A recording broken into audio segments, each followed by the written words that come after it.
Labas rytas, Lietuvos ryto televizijos žiūrovai. Čia laida Švarūs miestai ir šiandien mes keliaujame susipažinti su mūsų laidos heroje Greta, kuri augina svirplius.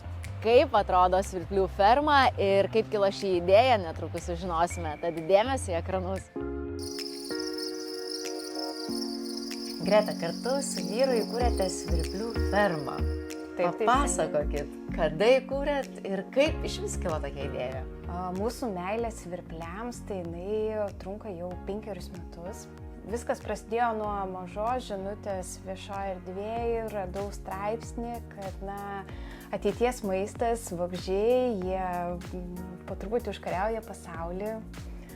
Mane labai sužavėjo maistinė vertė, būtent svirplių, kas ir paskatino, vyrui sakau, pasižiūrėk, kaip yra įdomu, mes perkam produktus, ieškame jų kuo maistingesnių, su kuo daugiau baltymų, o čia svirpliai prie pat yra galimybė užauginti, paragauti, vartoti ir mes susižvalgiam, žinokit, antiek viskas įvyko spontaniškai, kad mes ten po tos žinutės praėjus savaitę laiko susiorganizavom pirmąjį vizitą į svirplių ūkį pas kitus augintojus. Pasižiūrėjom, kaip jiems sekasi, kokios yra tos auginimo visos tvarkos, procesai. Aišku, paragavom, sužavėjo ir skonis ir visa kita. Tai, sakau, be didelių dvejonių, ta meilė svirpliams gimė iš karto ir mes nusprendėm, kad norim auginti juos ir kurti tokį verslą. O jūsų aplinka kaip reagavo, kai sužinojo, kad jūs imatės svirplių fermą auginti? Tai kaip? Nesukiojo piršto prie smilkinio, galvoju. Patikėkit, po šiai dienai. Po šiai dienai, aišku, visą laiką pajuokaujam. Taip, palaikymas yra, nes visi stebis to mūsų atkaklumo. Tikrai buvo sakančių, kam jums to reikia, kada tai atsipirks galų gale ir panašiai, bet, kaip sakant, kai tu darai kažką su meile, tai tau ir daros. Per darbą, per tą mūsų veiklą, per nuoširdumą mes prisitraukėme tą visą pozityvą, gerą energiją ir jau kažkaip, kadangi ūkis yra Marijampolės rajone, prie tėvų kaime, tai jau žiūrim ir čia ir kaimyną skelbta, ir iš gretimų kaimų atvažiuoja, arba ten koks anūkas grįžta pas močiutę, sako, močiutė, žinok, vaikeliai ten šalia kirmėlės augina, nuvažiuok, pažiūrėk.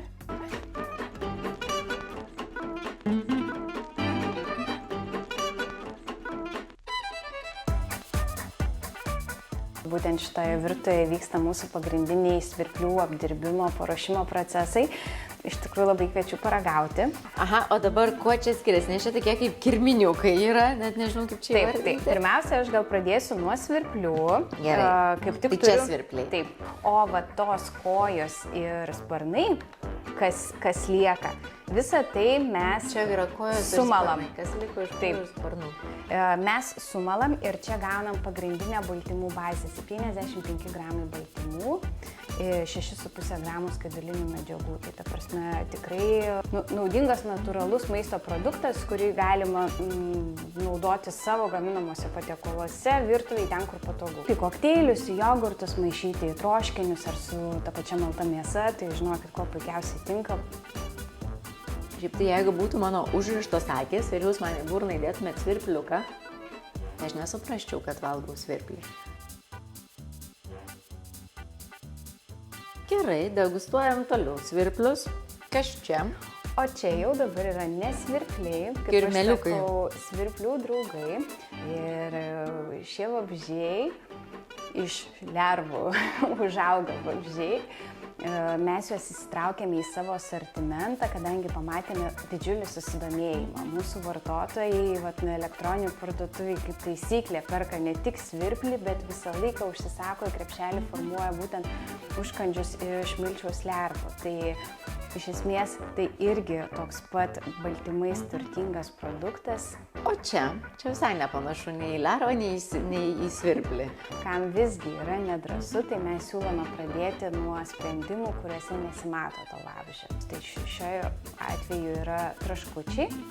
Bet čia tik tai iš svirplių miltų? Čia yra baltymai iš svirplių ir žirnių baltymai sudėti. vokietija, visa tai miksuota ir pagaminta būtent traškučiai gaminti ekstruzijos būdu, tai yra nenaudojant jokių papildomų riebalų, virimo kažkokio fritiūrinį, kaip galbūt būtų įprasta.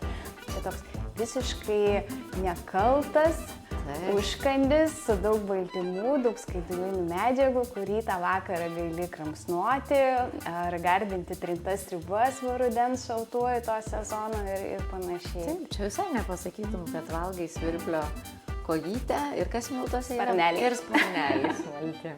Nu, skanus. Šį reportažą pristato Gamintojų ir importuotojų asociacija Gamtos ateitis, licencijuota pakuočių atliekų tvarkymo organizacija, koordinuojant Lietuvos gamintojų ir importuotojų pakuočių atliekų tvarkymą. Apie pakuočių atliekų rūšiavimą plačiau gamtosateitis.lt. Idėjai pirma inspiracija buvo vinilinė plokštelė. Mes pagalvojom, ką jeigu paimti tą vinilinę plokštelę ir padaryti iš perdirbtų pakuočių, iš perdirbtų medžiagų. Ir tai buvo turbūt atspirties taškas visai kampanijai. Plokštelė tai laikmena muzikos, ar ne? Na, o toliau išsivystė jau pačią idėją, kaip ta muzika yra kuriama, kas tą muziką galėtų sugroti ir kaip tai vizualiai galėtų atrodyti. Mes kažkaip supratom, kad turbūt tas perdirbant pakuotės skleidžiamų garsų autentiškumas yra pats svarbiausias dalykas. Čia būtent ne tiesiog, kiekviena reklama turi savo garso takelį, ar ne, jisai geresnis, blogesnis. Čia svarbu tų garsų tikrumas, todėl mes ir video reklamai pasitelkėme tokią idėją kaip grojanti kinetinė skulptūra, ne, tai kad parodyti žiūrovui, kokie garsai sklinda iš kokių perdirbimo medžiagų. Tai sukūrėme tikrai tokį avangardinį meno kūrinį ir gavosi toks didelis 6 metrai skersmens grojantis muzikinis aparatas, tokia tarsi didžiulė grojanti dėžutė, kurioje tos garsus skleidžia būtent tos esminės perdirbamos medžiagos, ar ne, plastikas, popierius, stiklas ir metalas. Šitos idėjos ir reklamos turbūt stiprioji pusė ir yra tas netikėtas požiūris į perdirbamas medžiagas. Tas daugiasluoksniškumas, nes mes, kaip ir Renata minėjo, panaudojame garsus ir perdirbimo fabrike, ir pačios skulptūros, na ir tuo pačiu pasitelkėme kompozitorius, šiuo atveju tai yra Happy Endless duetą, Marius Narbutis ir Audrius Kauklys, kurie sukūrė garso takelį tiek videoklipui, bet ir tiek išeisinčiai plokšteliai. Tai turėsime plokštelę, kurioje skambės kūrinys. Tai kaip tik esame dabar šitame etape, kai kūrėme pačią plokštelę, jos voką, dizainą ir supratome, kad turime galimybę panaudoti perdirbtą plokštelių medžiagą, tai reiškia, kas lieka nuo kitų plokštelių, panaudoti ir išleisti pačią plokštelę iš tų atliekų. Tai ir pats vokas vėlgi bus iš perdirbamų medžiagų. Tai čia toks kompleksiškai, reiškia, visur tarsi užsidengia tos dalys. Ir idėjas įgyvendinimo prasme mes turim retą progą, žinote, ne tik iš ekrano papasakoti žiūrovui savo tiesą, savo mintį, bet turėsim galimybę ir tą idėją turėti rankose ir leisti kitiems ją išgirsti, paliesti, pasiklausyti, pažiūrėti, kaip atrodo, į ką gali pavirsti perdirbamas medžiagos, pavirsti į kažką tikrai naudingo, ilgamžio. Ir kampanijos šūkis yra ilgai grojančios, mes už ilgai grojančias pakuotės, sako Gamtos ateitis, kaip tokį svarbiausią vertybinį sakinį, ar ne, apibendrinantį šią kampaniją. Tai, na, tas ilgai grojantis turbūt. Ir rūšiavimas skamba gerai. Jo, suprantama forma pasakyti, kad perdirbant medžiagos jos tampa ilgai naudojamos, ilgai naudingos, kuo nors gražiu, geru. Pats kūrinys ir kitoje plokštelės pusėje skambės to kūrinio remixas. Vėlgi, tai elektroninė muzika, bet joje labai daug girdėsime tų industrinių perdirbimo garsų, pačio aparato grojimo, tai toks Mes ilgai iš tikrųjų diskutavom, kokia ta muzika turėtų būti, nes vis tik su kompozitoriaus pagalba ją galima tos garsų kompozicijas pakreipti ir į vieną, ir į kitą pusę. Tai vis tik visi priėm išvados, kad tai neturėtų būti per daug meditatyvi kažkokia šiuolaikinė garsų tiesiog kakofonija. Mes norėjom energingo ir tokio melodingo rezultato, tai manau, kad pavyko. Ta muzika yra pakankamai tokia šiuolaikiška, moderni, energinga ir įkvepianti rūšiuoti.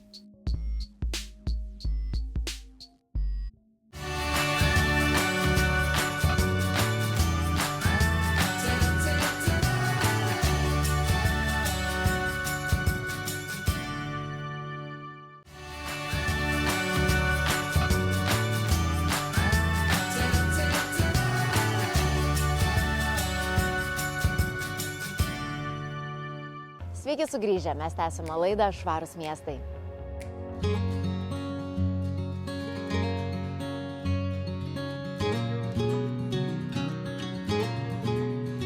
Papasakokite apie poveikio aplinkai vertinimą. Išvis kas tai yra per kryptis ir kada jinai atsirado? Poveikio aplinkai vertinimas tai yra toks multifunkcinis, didelis, sudėtinis procesas. Šio proceso visa esmė yra įvertinti naujos kažkokios planuojamos veiklos poveikį arba poveikį aplinkai, arba ne tik tai naujos, bet ir esamos veiklos, kurią yra numatoma daryti kažkokia tai plėtra. Yra plėtros planai. Pagrindinė esmė įvertinti šių veiklų poveikį aplinkai. Pats objektas, kuriam yra atliekamas poveikio aplinkai vertinimas, tai gali būti įvairus. Tai gali būti ir energetiniai objektai, gali būti ir infrastruktūriniai, ir pramonės, žemės ūkio. Apima labai daug sričių. Visos tos veiklos sritis, kuriom yra privaloma atlikti poveikio aplinkai vertinimą, yra numatytos poveikio aplinkai vertinimo įstatyme, tiksliau 1-2 priede. Ir dabar koks yra tikslas to poveikio aplinkai vertinimo? Tai yra įrankis dar projektavimo metu įsivertinti kritinius taškus, rizikas, galimus poveikius ir juos eliminuoti, panaudojant tam tikras priemonės, vietos alternatyvas, galų gale kažkokius technologinius sprendimus. Tai va tas ataskaitos kelias nuo pradžios, nuo užuomazgos iki galo yra tikrai labai ilgas. Ir būna taip, kad jisai išsitęsia, nes tas etapas nuo ataskaitos parengimo, problemos identifikavimo ir sprendimo radimo užtrunka gan ilgai. Nes parengus patį vertinimą, matom, kad yra problema ir nežinom, kaip ją iki galo išspręsti. Atliekam kvapų matavimą, gaunam rezultatus, pagal juos modeliuojamės visą tą bendrą situaciją ir eliminuojam po vieną problemą. Eliminuojam vieną, situacija vis tiek negerėja. Važiuojam kelis kartus į vietą. Tiesiog vaikštom, žiūrim, ieškom, iš kur čia yra ta problema. Ir galiausiai po vieną etapą mes stengiamės ir sutvarkyti tą situaciją.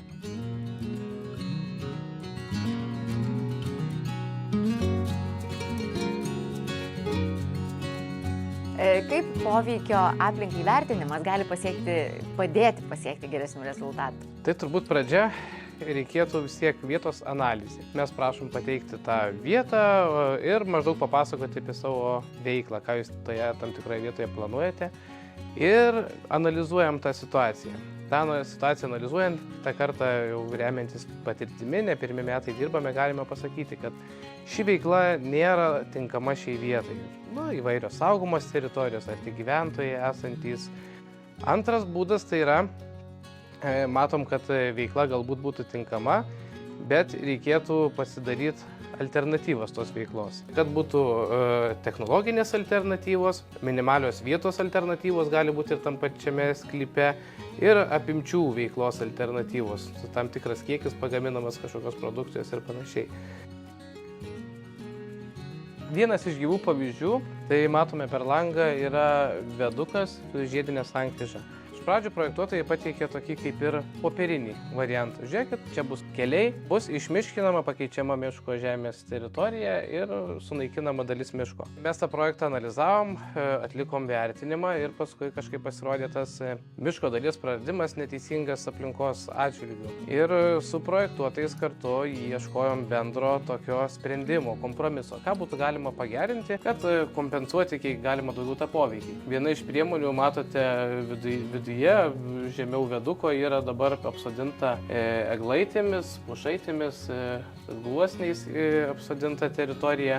Aukšta žolinė augmenija, čia nepagalvokit, kad netvarkingai nenupjauta, bet dėl bioįvairovės taip turi būti. Ir ši teritorija pasižymi gana geromis savybėmis, taip kaip mes ir prognozavom, kad tai bus aplinkai gana vertinga, kiek įmanoma tokia būtų teritorija vertinga. Tai matom, rudenį, pavasarį ateina stirnaitės į tą teritoriją, ganosi ir jos, kaip sakant, vis laikas nuo laiko čia užsuka. Taip pat praeitą žiemą stebėjom plėšriuosius paukščius medžiojant toje būtent teritorijoje pasirenkant. Tai manom, šis buvo pavyzdys gan vykęs. Taip pat melioracijos grįvis dar nepaminėjau, matot, jis yra apaugęs nendrėmis, tai yra ne šiaip sau tokia, kad irgi nesutvarkytas melioracijos grįvis, bet tai yra būtent padaroma dėl varliagyvių. Įprastai, daugiau nepasigilinant apie teritoriją, tokios zonos būna kanalizuojamos, neatsižvelgiant, kad juose gali gyventi daugybė bioįvairovės rūšių.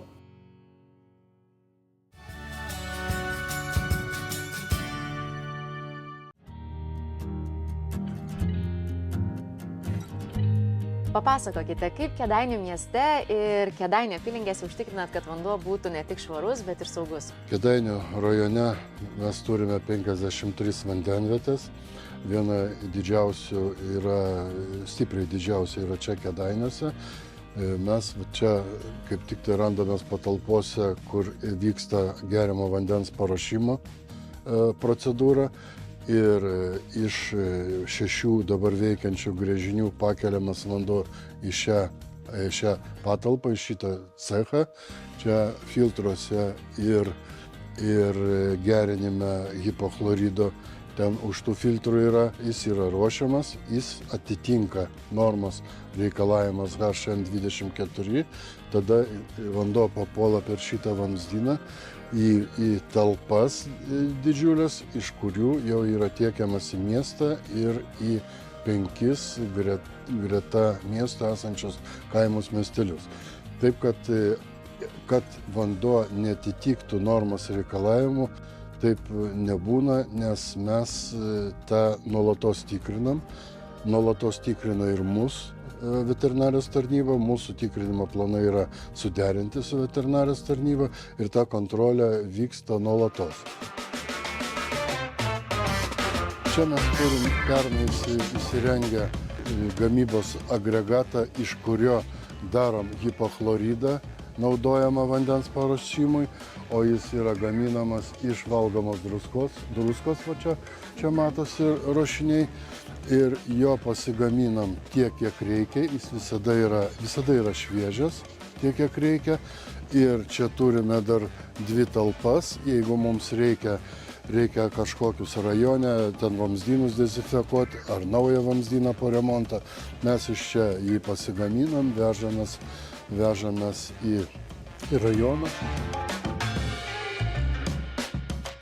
Čia yra atviro tipo vandens valymo filtrai, į juos vamzdynais pasiduoda vanduo iš gręžinių, praeina per visą filtrų technologiją ir šito už filtrų matosi vamzdynas mūsų šiemet naujai padarytas, jo vanduo dozuojamas į 2 rezervuarus, o iš tų rezervuarų yra vanduo jau leidžiamas į miesto magistralinius tinklus. Atvykome į Kėdainių nuotekų valymo valyklą, tiesa? Kokie procesai čia dar vyksta? Tai čia mes matom už konteinerių uždengtą rezervuarą. Čia ateina nuotekos iš pramonės rajono. Į sekantį rezervuarą ateina iš miesto, tai yra iš gyventojų ir iš dalies pramonės iš miesto. Trečias vamzdynas ateina iš Krekenavos mėsos ir konservų fabrikų. jie yra priėmimo skirstymo talpoje surenkami šitos nuotekas. Ir čia yra pirmoje zonoje netenka nuotekos fosforo, kaip kenksmingos priemašos, antroje, trečioje nitrifikacijos ir denitrifikacijos zonoje yra surišamas azotas, o trečia zona separavimo tai yra išvalytas vanduo, atskiriamas nuo dumblo. Išvalytas vanduo teka į Nevėžį, atitikdamas reikalingus kokybės kriterijus, o dumblas į dumblo rezervuarą irgi ten toks į žemę įgilinta. Ir mes paskui tą dumblą džiovinam, separuojam ir atidodam šiuo laiku atidodam ūkininkui, nes jis turi tręšimo planą ir naudoja tręšimą. O ar gyventojai gali prisidėti prie nuotekų valymo sistemos apsaugos? Prie sistemos apsaugos be abejonės gali, nes mes gyventojų nuotekas negalim kokybiškai kontroliuoti, nes gyventojai tai yra gyventojai, jie negamyba. Jie ką duoda, tą ir mes turim išvalyti. Ir už tai mes kviečiam naudoti medžiagas nenuodingas, nepilti, kas papuola į klozetą ar į vonę, nes ten nėra šiukšlynas, ten yra tik tiem skirtiem dalykam. Kitas dalykas dar yra toks gyvenimiškesnis, bet dėja dar neišgyventas, tai yra į klozetą metimas mechaninių daiktų. Tai yra batai, džinsai, medvilniniai rankšluosčiai. Tai yra fenomenalus reiškinys. Jo. Kaip žmonės taip gali sugalvoti. Taip. Ir ne tik, kad tam daugiabutyje pasidaro problemos ir kaimynams, bet ir kieme užsikiša. Tai viskas prasideda nuo gyventojo sąmoningumo. Taip. Mėly žiūrovai, mes jūs raginame būti sąmoningais ir nemesti į klozetą nereikalingų daiktų. Šiandien tiek. Ačiū, kad žiūrėjote. Linkėdama jaukių rudens akimirkų, su jumis atsisveikinu iki kito šeštadienio. Na, laidų pakartojimus galite rasti lietuvosryto.tv mediatekoje ir YouTube platformoje. Iki pasimatymo.